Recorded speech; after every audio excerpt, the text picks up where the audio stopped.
Fala, meus queridos, tudo bem com vocês? Como passar esse final de semana? Final de semana da 28ª rodada do Campeonato Brasileiro, né? Uma rodada que a gente já caminha para a contagem regressiva, né? Para o final do Campeonato Brasileiro. E eu quero trazer uma análise para vocês aqui nessa reta final, né? Nesses últimos dias, nesses últimos meses que vamos ter finais de semana e meios de semana de Campeonato Brasileiro. Eu quero trazer para vocês uma análise da tabela como um todo, além da análise, obviamente, dos jogos. Fechamos, queridos, eu vou conversar com vocês então dos jogos que eu assisti, obviamente, por completo, os outros que eu vi em alguns momentos e os outros que eu só vi mesmo posteriormente da partida. Meus queridos, vamos começar então pela 28ª rodada. Antes, seja muito bem-vindo, eu sou o Gabriel Todaro. Aqui na Rede com Todaro a gente sempre traz análise dos jogos dos times brasileiros, né, dos 20 times da Série A do Campeonato Brasileiro, os principais, seja em qualquer campeonato que eles disputem, né, Copa do Brasil, Libertadores, Campeonato Brasileiro, Sul-Americana, Mundial, campeonatos regionais, enfim, tudo a gente traz aqui para vocês. Ano que vem a gente vai passar por uma repaginação lá no Instagram, né? Vou trazer novas artes mais interativas para vocês acabarem participando mais desse processo de informação que eu levo no Instagram para vocês. Fechou? Então deixa o like, se inscreve, compartilha com os amigos e bora falar agora sobre a 28ª rodada do Campeonato Brasileiro, que começou no sábado com um confronto entre tricolores, né? O confronto entre tricolores no Morumbi. São Paulo e Grêmio se enfrentaram. O São Paulo foi amplamente melhor do que o Grêmio durante todo o jogo. Acho que o 3-0 resume muito bem, mas poderia ter sido muito mais. A rodada, né, que no domingo tivemos uma grande goleada, poderia já ter começado no sábado com uma goleada sonora do São Paulo em cima do Grêmio, uma goleada que eu não esperava, né, um 3-0 que eu particularmente não esperava. A gente fala do Grêmio que até pouco tempo atrás estava brigando pela vice-colocação, né, até mesmo brigando, tirando alguns pontos do líder Botafogo. Hoje já está ali no G6, já está na rabeira do G6 com 44 pontos na sexta colocação e já começa a ver com mais ameaças a sua posição no campeonato, na classificação para a Libertadores. O Grêmio nessa posição, para mim, está de bom tamanho. É a equipe que subiu, né, da segunda divisão do ano passado, que está mais bem colocada, né, mais bem ranqueada. Eu acho que isso é mérito do Renato, mérito dos jogadores do Grêmio que estão fazendo um bom Campeonato Brasileiro. Acho que classificação para Libertadores ou não, eu acho que o Grêmio vem fazendo sim um decente Campeonato Brasileiro e é complicado, né, a gente falar isso, mas de 20 clubes do Campeonato Brasileiro, um só vai ser campeão e 6 vão para Libertadores. Óbvio que eu acho que o principal troféu é o título, mas às vezes equipes com baixo orçamento ou que estão vindo de uma recessão de orçamento, como o caso do Grêmio na Série B, conseguir uma vaga para a Libertadores pode ajudar muito o ano que vem da equipe, né? Ainda mais sem Suárez podendo trazer jogadores com grande renome, com costas largas, digamos assim, para poder assumir o lugar do uruguaio que vai sair no final do ano. Mas uma boa colocação do Grêmio, não fez uma boa partida, é verdade, no Morumbi, mas muito porque o São Paulo dominou o duelo e foi muito melhor, foi muito soberano, fazendo trocadilho com o apelido do São Paulo. Michel Araújo, logo aos 20 minutos, já fez 1-0, Pablo Maia fez um golaço no segundo tempo e o Luciano fechou a conta nos acréscimos, 3-0 para o São Paulo. Boa vitória. O São Paulo com esse triunfo no Morumbi praticamente elimina as chances do time brigar por rebaixamento até o final do Campeonato Brasileiro. Tá perto a pontuação, né? São 8 pontos, mas eu acho que coloca ali o São Paulo como um time que vai ficar no meio da tabela, já está classificado para a Libertadores ano que vem, então provavelmente vai ficar ali entre os 10 primeiros, porque os outros dois na frente, né, Fortaleza e Fluminense, estão oscilando bastante e o Atlético ainda não se encontrou no campeonato. Então o São Paulo pode ali acabar ocupando a vaga uma dessas três equipes, mas pode também acabar caindo a algumas posições. Não acho que vai brigar para cair, não acho que vai brigar pela Libertadores, ali pelo G6, né? Vai ficar ali provavelmente na 10ª colocação ou ali nas colocações da frente após o título do campeonato da Copa do Brasil. Fez um bom jogo, foi dominante, criou bastante oportunidades. É um São Paulo que a gente não viu contra o Goiás e não estava vendo nos últimos jogos, a gente voltou a ver agora contra o Grêmio.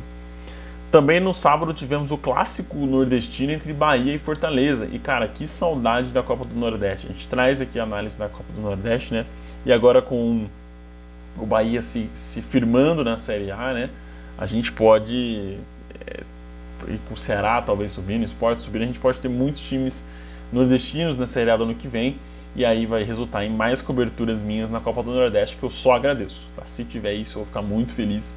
Gosto muito de assistir a Copa do Nordeste E tendo essa obrigação, para mim facilita muito mais.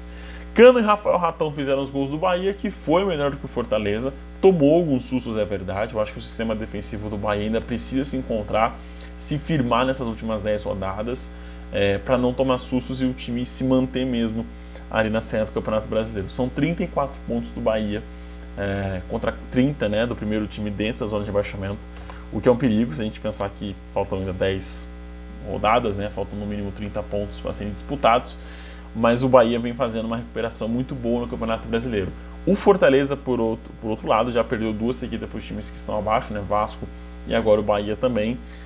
Não está bem das pernas, mas não vai se preocupar muito com essa questão de rebaixamento. Se for campeão da Copa Sul-Americana, consegue a vaga direta para a Libertadores ano que vem. Então a equipe está nesse balanço, né? Se focar 100% na Sul-Americana e deixar o Campeonato Brasileiro um pouco mais de lado, ou focar também no Campeonato Brasileiro, dividir as atenções e talvez conseguir uma vaga pelo Brasileiro e aí depois pela Sul-Americana ver o que acontece. Já, se eu não me engano, já na próxima semana, né, no dia 5. Aí vamos ver. Eu acho que o Fortaleza, se eu não me engano, nesse final de semana, né? Eu acho que é isso. Nesse final de semana já é o Fortaleza enfrentando a equipe da LDU, favorito, né, Fortaleza. Mas nos últimos 2 jogos não está jogando bem. No final, eu vou trazer uma análise para vocês dos times que estão brigando para cair, tá? Então eu quero trazer essa análise da tabela no final do vídeo. Então se você que é um dos times que é do Cuiabá para baixo, se você é um desses times, fica até o final que eu vou trazer uma análise ali, até mesmo para você que está preocupado, né, como vai ser a sua equipe, como que vai ser o desempenho da sua equipe até o final do Campeonato Brasileiro.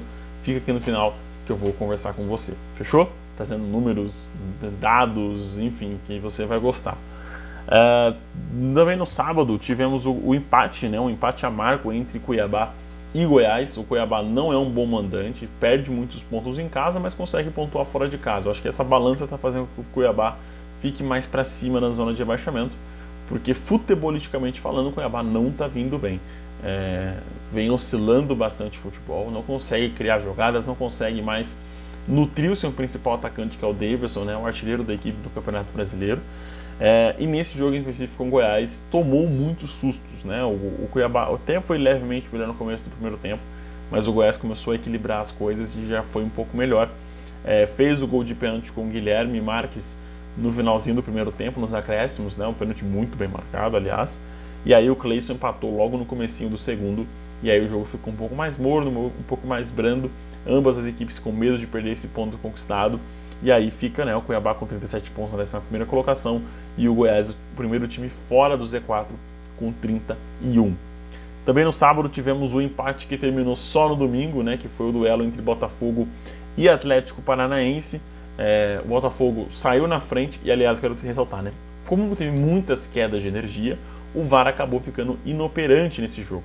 Então, ambos os gols não tiveram revisão do VAR e os lances, enfim, na partida. O lance do Tiquinho Soares, eu tenho a leve impressão de que se fosse para o VAR, o árbitro teria anulado, tá? Porque há sim as 2 mãos nas costas do Thiago Heleno, e com isso o Thiago Heleno acaba despencando, caindo, e eu acho que marcaria a falta sim, após consulta no VAR, porque há as 2 mãos e há o empurrão do Tiquinho. Não sei se é um empurrão muito assintoso para o jogador se desequilibrar daquela forma. O Thiago Heleno valoriza muito o lance. Por isso eu acho que talvez o VAR acabaria pedindo a revisão e posteriormente o árbitro de campo acabaria anulando. No lance do Pablo, assistindo o jogo, eu fiquei com a impressão de que ele estava impedido. Mas nos replays ao longo da rodada, né, dos gols na rodada, eu comecei a achar que o Pablo não estava tão impedido assim. Estava um lance muito ajustado, iriam traçar as linhas ali, iriam verificar, enfim.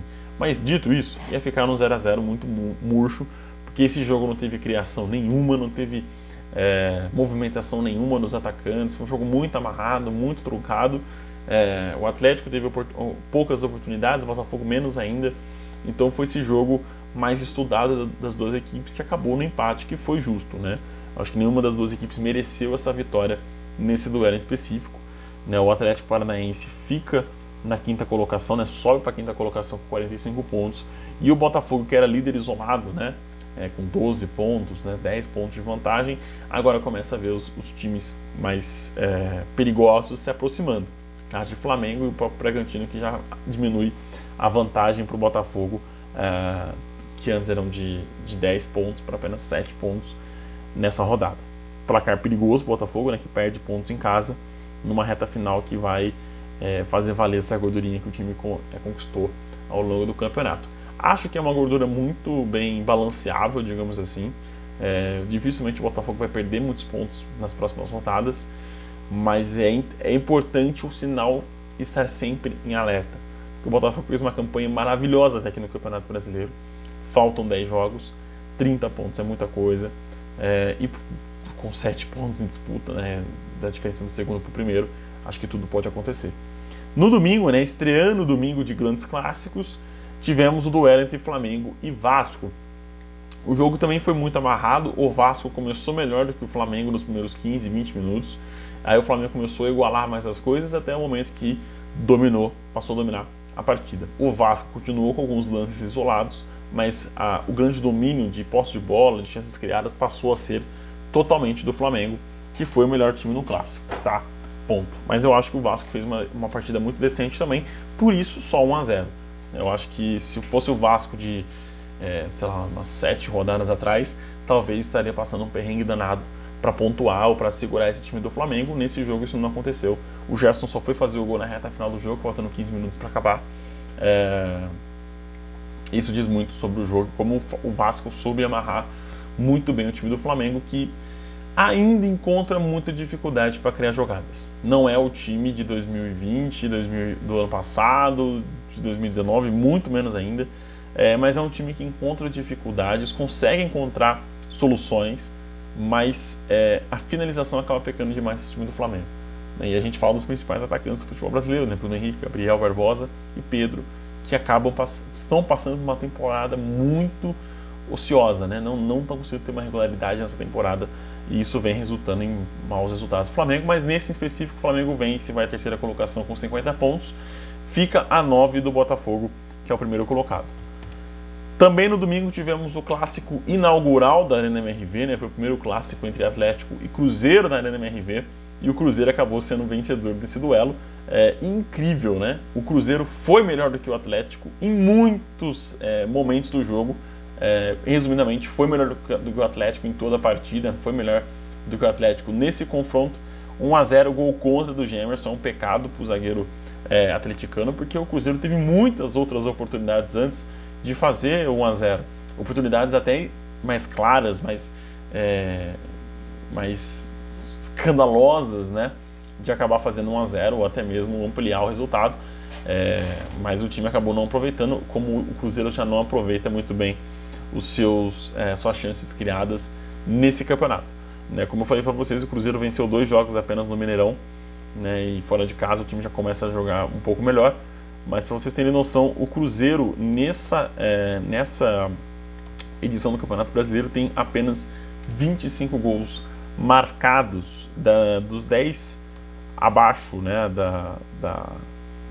é o pior ataque da competição. É o pior ataque, eu ia falar assim, dos 10 abaixo ali é o pior ataque, mas é o pior ataque da competição. Perde inclusive para Curitiba e América, Santos, Vasco, enfim, dos times que estão dentro da zona de rebaixamento, o Cruzeiro tem o pior ataque do Brasileirão. Então, isso resulta muito bem nas chances criadas, nas oportunidades, nas finalizações desperdiçadas que o Cruzeiro tem perdendo ao longo do Campeonato Brasileiro. Também no domingo tivemos o duelo entre Internacional e Santos, onde a gente teve um placar elástico, talvez, sei lá, dos últimos 4 anos, 5 anos, não vou falar 10 anos, mas nos últimos anos é o placar mais elástico que a gente tem no Campeonato Brasileiro, 7-1 para o Internacional em cima do Santos no Beira-Rio. Vamos lá para a lista. Kevinson marcou um gol contra logo no primeiro minuto do jogo, um gol contra bizarro, enfim, infortúnio do zagueiro santista. Alan Patrick, Ener Valencia 2 vezes, Wanderson, Bustos e Luiz Adriano fechou a conta dos 7 gols do Internacional. Do lado do santista, Maxi Silveira fez o seu gol de honra, né, o gol Oscar, depois do gol do Luiz Adriano. Fez aí o gol Oscar, o gol mais sem graça da história do futebol. Brincadeira, do Oscar no caso. Mas enfim, eu acho que essa vitória resume muito bem a temporada do Santos, que é uma temporada que não vem bem. O time, mais uma vez, o Campeonato Paulista brigou para não cair. No Campeonato Brasileiro, mais uma vez, está brigando para não cair. Eu sinto que a presença, a aura dos jogadores é preocupante no Santos. Tá seguindo a cartilha de um time que vai brigar contra o rebaixamento até o final do Campeonato Brasileiro. Porém, nessa rodada pega uma equipe muito frágil, que é a equipe do Coritiba em casa. A chance do Santos vencer e ir a 33 pontos e sair do Z4 e respirar um pouco é grande. Mas eu deixo o questionário para vocês se a chance do Santos voltar para o Z4 depois dessa vitória contra o Coritiba. Porque o time oscila demais, perde oportunidades, não consegue marcar muito bem. Sem o João Paulo, a gente já viu nesse duelo que o Vladimir não foi bem, teve alguns lances que ele falhou, não foi culpa dele, obviamente, mas em alguns lances ele falha sim, né? Isso influenciou na derrota, mas não foi o fator crucial. Eu acho que o sistema defensivo do Santos é um Deus nos acuda, é muito ruim, tanto que a equipe...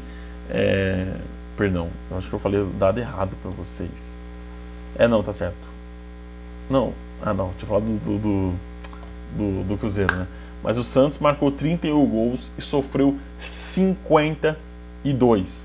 Só não é a pior defesa porque antes vem Coritiba e América, que são os times... a Coritiba, no caso, é o time que ele vai enfrentar nesse meio de semana. Então a chance do Santos fazer um bom jogo, vencer e tirar um pouquinho desse saldo negativo de menos 21 é grande. Mas eu acho que o time provavelmente vence e volta pro Z4. E isso é perigoso, cara. Faltando 10 rodadas, a gente começa numa contagem regressiva.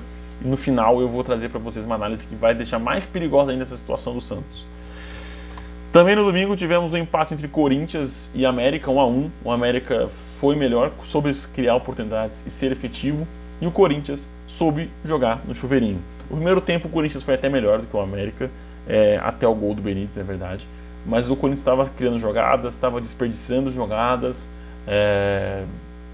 chutando estava criando. O Corinthians estava criando, o Renato Augusto muito perdido no meio de campo, mas mesmo assim conseguindo ser efetivo na criação. Mas o Corinthians acabou se perdendo depois do gol do Benítez. Eu acho que a pressão tomou conta do Corinthians de uma forma que o gol só foi sair aos 98 minutos do segundo tempo, com mais uma vez o Gil na área, Fagner cruzando, Fábio Santos já na meia-lua. Enfim, cara, eu não senti o Corinthians bem nesse jogo, da forma que muita gente está falando. Para mim, o Corinthians não apresenta nada de novo. É o mesmo futebol de Luxemburgo, de Vitor Pereira. Não, Vitor Pereira até que jogava um pouco melhor.